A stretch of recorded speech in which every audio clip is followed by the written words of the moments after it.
वो कबूतर बहुत अच्छा है। जय शिव शक्ति मित्रों, Shiv Shakti promoter group India स्वास्थ्य मिशन से मैं शारदा सेठ।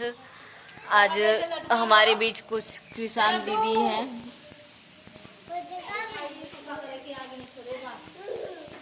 जिनसे हम जैविक खेती पर चर्चा करेंगे।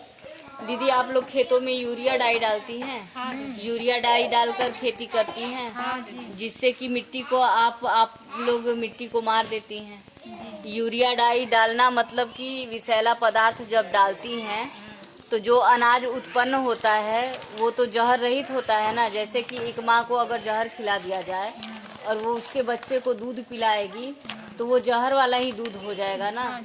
आजकल हम लोग जो खाद खा रहे हैं तो खाद खाने से क्या हो रहा है कि किसी का शरीर फूल जा रहा है, तो आंखों की रोशनी कम हो जा रही है, तो बालों का जो है कि सफेदपन हो जा रहा है। मतलब डाई खा खा के अगर जहर कोई खाएगा तो सलामत रहेगा? नहीं। पौष्टिक आहार तो कोई खा भी नहीं रहा है। सब लोग डाई खा रहा है, सब लोग यूरिया खा रहा है, सब लोग मतलब एक तरह से जहर ही खा रहा है। आजकल जो सब्जी है उसमें भी सुई लगा के उसको बड़ा करके सब लोग, वो भी तो खाद ही का सुई लगता है जिससे कि बड़ा हो जाता है। आप लोग खुद भी खाते हैं और दूसरों को भी खिलाते हैं। देखिए दीदी, किसान हमारे जन्मदाता हैं, हमारे पालकहार हैं, ठीक है। किसानों की उपज के ही माध्यम से सारा जहाँ भी उनका उपज अनाज हो, सब्जी हो, जो क्रय विक्रय हो रहा है, क्षेत्र में हो या अपने घर के लिए, अपने स्वास्थ्य के लिए, स्वयं के लिए हो रहा है, तो उससे क्या हो रहा है कि आप तो खुद अपने लिए हानिकारक पदार्थ खा रहे हैं बल्कि दूसरों को भी खिला रहे हैं। दोनों लोग मर रहे हैं। भाई, हम लोग जो भी अनाज खरीद के खाते हैं, चाहे खेतों से उपज करके खाते हैं, वो सब जहर ही खाते हैं। आप भी खा रहे हैं, दूसरों को भी खिला रहे हैं, अपने भी अस्वस्थ हैं, दूसरों उनको भी अस्वस्थ कर रहे हैं। तो दीदी, सब कुछ तो खादे से हो रहा है। तो बिना खाद के करिए ना, जैविक खेती करिए। गोबर को सड़ाइए खेतों में, उसको पानी डालिए, उसमें से कुछ अम्ल निकलता है।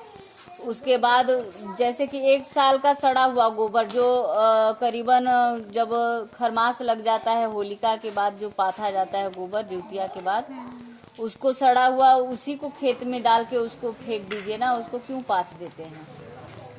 उतना गोबर समझ लीजिए कि उसको खाद के लिए निकाल दीजिए। जो कच्चा कूड़ा है उसको खाद के लिए निकाल दीजिए, जो सड़ा गला कूड़ा है उसको निकाल दीजिए, प्लास्टिक की थैली को अलग कर दीजिए, और जो कच्चा कूड़ा है, कागज है, सब्जी का छिलका उलका है, वो सब खेत में फेंक दीजिए। जो गोबर है उसको पाथेंगे नहीं। जो पशु है, हम लोग का जूठा, सुनिए, हम लोग का जूठा उठा जो अनाज का उपज हो रहा है उसका जूठा उठा खा के पशु को भी गला घोटू रोग, तो खुरपका रोग, तो उसको भी कब पशु खड़े खड़े गिर के मर जा रहा है। आदमी का दिल, फेफड़ा, गुर्दा सब कमजोर हो रहा है खाद खाने से।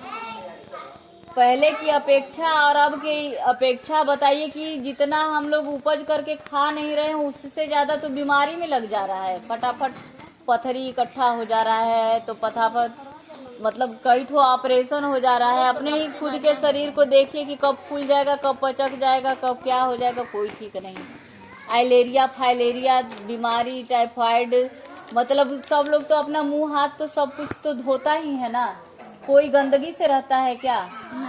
कि मतलब गंदगी से बीमारी लगता है। जो भी बीमारी हमारे शरीर में लगता है दीदी, हमारे खान पान से, हमारे स्वास्थ्य संबंधी जो चीजें हम लोग सेवन करते हैं उसी से हम लोग बीमार होते हैं।